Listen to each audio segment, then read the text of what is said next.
சென்னையிலிருந்து செம்பரம்பாக்கம் பூண்டி ஏரியின் மதகுகள் தானாகவே திறக்கும் நீர்வளத்துறையின் புதிய திட்டத்தை துணை முதலமைச்சர் உதயநிதி ஸ்டாலின் பட்டன் அழுத்தி தொடங்கி வைத்தார்.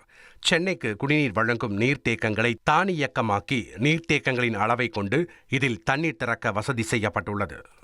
சென்னை கீழ்ப்பாக்கம் மருத்துவக் கல்லூரி முன்பாக கிராமப்புற சுகாதார செவிலியர்கள் மற்றும் ஆதரவற்ற பெண்கள் தர்ணா போராட்டம் நடத்தினர். அரசு பயிற்சி முடித்த 1200க்கும் மேற்பட்டோருக்கு உரிய பணியிடங்களில் உடனடியாக நியமனம் வழங்கப்பட வேண்டும் என்றும் அவர்கள் வலியுறுத்தினர். கிராமப்புற சுகாதார செவிலியர்கள் கடந்த 2 ஆண்டுகளாக ஊதியமில்லாமல் வீட்டை விட்டு குழந்தைகளை விட்டு பயிற்சி மேற்கொண்டதாகவும் கொரோனா காலத்திலும் பணி வழங்கப்படவில்லை எனவும் அவர்கள் வேதனை தெரிவித்தனர். 50 குறுவட்டங்கள் மற்றும் 25 புதிய வருவாய் கிராமங்களை உருவாக்கி தமிழ்நாடு அரசு உத்தரவிட்டுள்ளது. அதன்படி சென்னையில் கத்திவாக்கம், கடப்பாக்கம், மாத்தூர், புழல், ராமாபுரம், வளசரவாக்கம், போரூர், முகப்பேர், மணப்பாக்கம், நங்கநல்லூர், சைதாப்பேட்டை, மடிப்பாக்கம், நீலாங்கரை மற்றும் துறைப்பாக்கம் ஆகிய 14 குறுவட்டங்கள் உருவாக்கப்பட்டுள்ளன. மதுரை மாநகராட்சி பகுதிகளில் 9 புதிய வருவாய் கிராமங்கள் உருவாக்கப்பட்டுள்ளன. இலங்கை கடற்படையினரால் சிறைப்பிடிக்கப்பட்ட 11 காரைக்கால் மீனவர்களை விடுவிக்க நடவடிக்கை எடுக்க கோரி மத்திய வெளியுறவுத்துறை அமைச்சர் ஜெய்சங்கருக்கு புதுச்சேரி முதலமைச்சர் ரங்கசாமி கடிதம் எழுதியுள்ளார். கடந்த 1ஆம் தேதி இரவு விசைப்படகில் மீன்பிடித்துக் கொண்டிருந்த காரைக்கால் மற்றும் மயிலாடுதுறையைச் சேர்ந்த 11 மீனவர்கள் இலங்கை கடற்படையினரால் சிறைப்பிடிக்கப்பட்டனர்.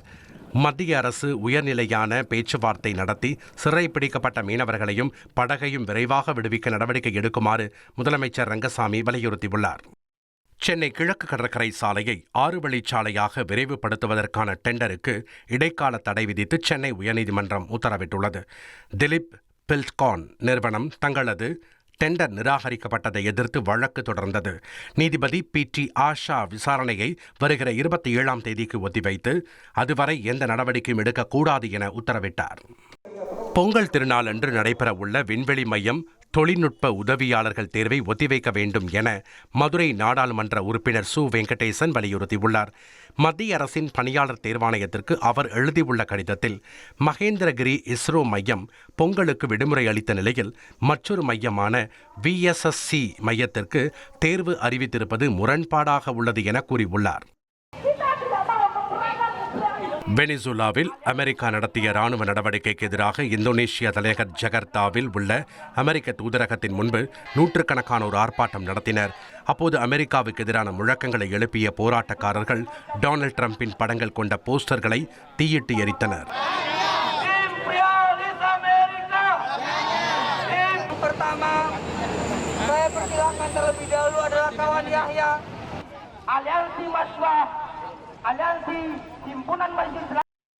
பிரிட்டனில் கொட்டும் பனிப்பொழிவால் நூற்றுக்கணக்கான பள்ளிகள் மூடப்பட்டுள்ளன.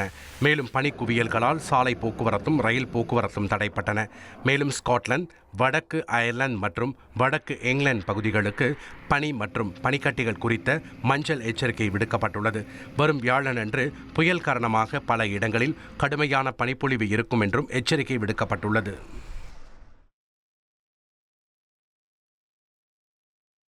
லண்டன் உயிரியல் பூங்காவின் 200வது ஆண்டை குறிக்கும் இந்த ஆண்டில் விலங்குகளை கணக்கெடுக்கும் வருடாந்திர பணி நடைபெற்றது. இதில் 80,000க்கும் மேற்பட்ட விலங்குகள் எண்ணப்பட்டன.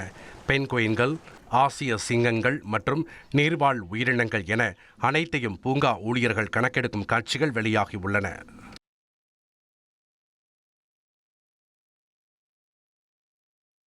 வெனிசுலா மீதான அமெரிக்காவின் ராணுவ நடவடிக்கையால் உலகம் பாதுகாப்பற்றதாக உள்ளது என ஐநா மனித உரிமைகள் உயர் ஆணையர் அலுவலகம் தெரிவித்துள்ளது.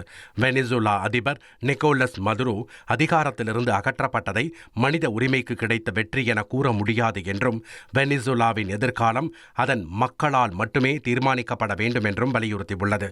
இராணுவமயமாக்கல் மனித உரிமை நிலையை மேலும் மோசமாக்கும் என்றும் ஐநா மனித உரிமைகள் உயர் ஆணையர் அலுவலகம் கவலை தெரிவித்துள்ளது.